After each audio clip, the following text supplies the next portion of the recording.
And this morning, President Obama is preparing to endorse new curbs on NSA surveillance. He is considering dozens of changes to ensure greater privacy. The overhaul comes after a series of bombshell leaks from former contractor Edward Snowden.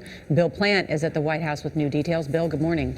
Nora, good morning. Since before the holidays, the president has been considering 46 specific recommendations on how to curb the National Security Agency's massive data collection. These were recommendations unanimously given by a panel that he appointed. And we've learned that next week he will announce which of those recommendations he supports.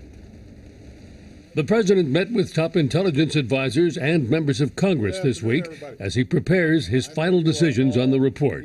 This will be an important milestone in a process and a conclusion in many respects for this review. Mr. Obama has suggested that he is likely to support new restrictions on the NSA's storage of the phone records of millions of Americans, having private companies keep them, and possibly requiring a court order for each individual search.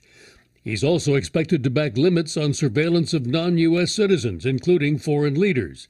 This after embarrassing revelations that the U.S. was monitoring German Chancellor Angela Merkel and other U.S. allies.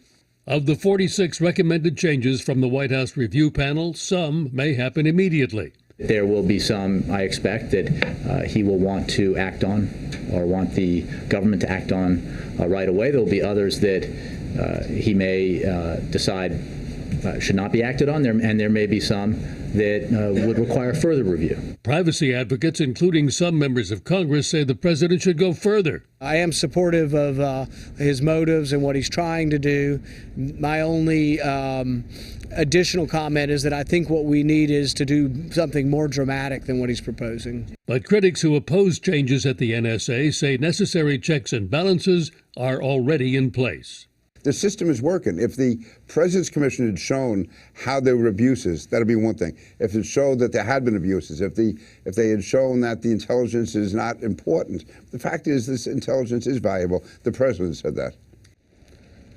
There's also a new classified report that's come to light from the Department of Defense, which warns of lethal consequences from Snowden's leaks for Americans working overseas. Members of the House Intelligence Committee who've seen this report say that there could be consequences, fatal consequences for Americans overseas. But so far, there's no evidence that any Americans have died because of Snowden's leaks. Charlie, Nora? Bill, thanks.